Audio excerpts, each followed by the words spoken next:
Nimeifuatilia vizuri klabu ya Simba kwenye eneo la ulinzi kwa kuangalia mabeki ambao wapo kwa maana ya Chemalon, Abdrazak Hamza, lakini pia na mlinzi wao Chamo Karabue, moja ya nyota ambaye amekuwa na wakati mzuri by the way kwenye hizo mechi mbili za hivi karibuni, ambapo mechi zote ambazo Chemalon hajacheza, Chamo Karabue amecheza vizuri sana kwenye kiwango cha juu sana. Ni moja ya walinzi ambao wana timing nzuri kwenye mipira ya juu na wana uwezo mzuri, lakini kitu ambacho nilitaka kuambia hapa ni nini? Ni kwamba unamwona mtu kama Bakari Nondo Mwamnyeto. Huyu ni center back mzuri sana. Ni center back ambaye akienda kwenye kikosi cha Simba ana uwezo wa kucheza kwenye kikosi cha kwanza. Ni center back kwanza mwenye experience kubwa sana, lakini pia leadership quality yake ni ya juu kuliko mabeki wote walioko kwenye kikosi cha Simba. Nafikiri wakati naandika pale Instagram watu wengi hamkunielewa vizuri, na ndio maana nimeamua kuambia labda kwa huku pia pengine mnaweza mkanielewa. Ninapozungumzia leadership quality ninazungumzia uwezo wa mlinzi wa kati ama uwezo wa center back kuwalinda au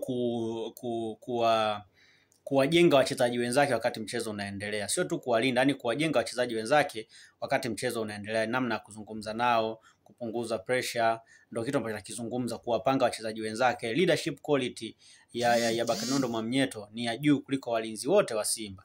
Ukiangalia walinzi wa Simba wote, hakuna mlinzi mwenye uwezo wa kuongoza wenzake ama ambaye anastahili kuvaa kitambaa cha nahodha na kuongoza wachezaji wenzake. Lakini wachezaji, ndio maana ukiangalia hata Mohamed Hussein anavaa kitambaa kwa sababu tu ni mchezaji senior kwenye timu, amekaa kwa muda mrefu. Lakini ukija kuangalia ndani ya kosti ya Simba, yeye hana hiyo leadership quality, yani hana ule uwezo wa kuongoza wachezaji wenzake.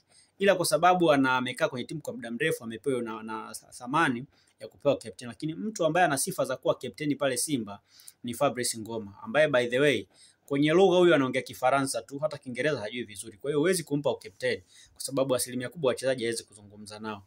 Lakini Simba kama wanamsajili mtu kama Bakari Nondo Mwamnyeto, anazungumza sana, mara nyingi anafoka na nini. Kile ndio kitu ambacho tunakitaka kwenye mpira, kwamba kuwa na mchezaji ambaye ana uwezo wa kuzungumza chochote mbele ya wachezaji wenzake na wakamuelewa. Sasa kwa kikosi cha Simba jinsi kilivyo, kinakosa mchezaji wa hivyo, mchezaji ambaye ana uwezo wa kuzungumza kitu na wachezaji wenzake wamsikie. Mtu ambaye anaweza kufanya hicho kitu ni Fabrice Ngoma. Lakini ukiangalia Ngoma ni mtu ambaye kwenye lugha sio mtu ambaye anaweza kuzungumza Kiswahili, wala sio mtu ambaye anaweza kuzungumza lugha. Kwa hiyo inamfanya awe disqualified kuwa captain, pamoja na kwamba ana zile attribute zote za kiuongozi. Yani ana zile sifa zote za kiongozi, lakini kwa sababu hajui vizuri kuzungumza Kiswahili, hajui vizuri kuzungumza Kiingereza, maana yake hiyo inamfanya ashindwe kuwa captain, kwa sababu kuna wachezaji ambao watashindwa kuzungumza nao. Lakini kama angekuwa anajua Kiingereza, anajua Kiswahili, ingekuwa ni rahisi sana yeye kumfanya kuwa captain wa Simba, kwa sababu ana uwezo wa kuzungumza na wachezaji wenzake. Sasa kwa sasa hivi ukitazama Simba jinsi ilivyo, inahitaji center back ambaye ana sifa za kiulinzi, ama inahitaji mlinzi ambaye ana sifa za kiulinzi. Kwa nini nimemtaja Bakari Nondo Mwamnyeto? Nimemtaja Bakari Nondo Mwamnyeto kwa sababu ni mlinzi ni beki wa Kitanzania ambaye gharama yake ukitaka kumsajili haiwezi kuwa kubwa kama ukienda kusajili mlinzi wa kimataifa. Lakini kama leo utajitosa utamsajili Bakari Nondo Mwamnyeto, maana yake kwanza utatumia gharama kubwa, hicho cha kwanza. Lakini cha pili, utapata mchezaji ambaye ana uwezo wa kuisimamia timu bila kuwa na changamoto za hapa na pale, mchezaji ambaye watu wote wataweza kumuelewa. Anaongea Kiswahili fresh, anaongea Kiingereza fresh. Hiyo itawasaidia sana Simba. Atakuja kucheza kwenye kikosi cha kwanza na hamtaamini macho yenu. Mimi na uhakika kwa Chemalon uwezo wake na Bakari Nondo Mwamnyeto, bora Bakari Nondo Mwamnyeto. Unajua Bakari Nondo Mwamnyeto anafanya makosa ndio, lakini sio makosa kama ya Chemalon. Makosa ya Chemalon ni makosa yaliyopitiliza, ni makosa ambayo anayafanya kwa kujiamini kupitiliza. Sasa ukiwa center back utaki kujiamini, Bakari Nondo Mwamnyeto hajiamini. Yaani mara nyingi sio kwa hafanyi makosa ya kuto kujiamini, ni mtu ambaye anajiamini sana.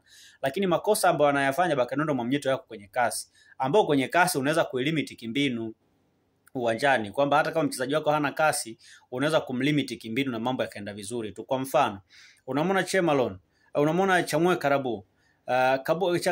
Chamo Karabue hana kasi, lakini mbinu za Mwalimu Fadlu David zinamlinda. Yani pamoja na kwamba hana kasi, lakini zinasababisha yeye bado aonekane kama ni center back bora kwenye kikosi cha Simba, kwa sababu namna ambavyo timu inafanya build up, namna ambavyo timu inatengeneza nafasi na mashambulizi kwa ujumla, inamfanya yeye abaki kuwa awe mchezaji huru zaidi uwanjani, kiasi kwamba hata kwenye kukaba yeye sio mtu wa kwanza kwenye kukaba. Watakaba kwanza kina Kagoma, halafu baadaye ataenda kukaba Brazaka Hamza, ndio atakuja yeye. Maana yake mwalimu ameshamlinda mchezaji kimbinu, kitu ambacho pia anaweza kukifanya kwa Bakari Nondo. Kwa nini amchukue Bakari Nondo? Ni kwa sababu anahitaji ile leadership quality ya Bakari Nondo kwenye eneo la kujilinda, tofauti na walinzi wake waliopo. Hana mlinzi ambaye ana quality nzuri kwenye kuwaongoza wachezaji wenzake, lakini akimpata mtu kama Bakari Nondo Mwamnyeto atakuwa na uwezo wa kuwalinda walinzi wenzake na mambo yakaenda vizuri. So to me I believe kwamba pale Simba bado hawana mchezaji ambaye ukimuondoa Ngoma ambaye ana uwezo wa kuwa na zile sifa za kiuongozi zaidi, na ndio maana kuna baadhi ya matukio ambayo captain anatakiwa kulenda kulalamika, lakini Mohamed Hussein haendi kulalamika, anakaa. Lakini hana mchezaji mwingine ambaye anaweza kwenda kulalamika. Ngoma hajui lugha nyingi, anajua Kifaransa tu, anaenda kumlalamikia nani? Lakini ukimpata mtu kama Bakari Nondo Mwamnyeto, maana yake atakuwa na uwezo wa kwenda kulalamika kwenye kila kitu, na mwisho wa siku itawasaidia Simba kunufaika zaidi, na mwisho wa siku tutaanza kuiona sasa Simba ikibadilika kwa mchezaji mmoja mmoja, na tutaanza kuona pale Simba sasa discipline ikianza kuwepo pia hata kwa wachezaji wenyewe, lakini pia hata namna ya kupata haki kwenye baadhi ya matukio. Nafikiri ndio wakati ambao wanaweza kumchukua Bakari Nondo Mwamnyeto kipindi hiki ambacho pia hapata nafasi ya kucheza kwenye kosta ya Young Africans. Hayo ni maoni yangu. Tuna wewe niandikie maoni yako hapo. Wewe unaonaje? Mimi ni Alex Ngereza, utanipata kwenye mitandao yangu yote ya kijamii kwa jina la Alex Ngereza, kasoro mtandao wa Facebook tu ndo situmii.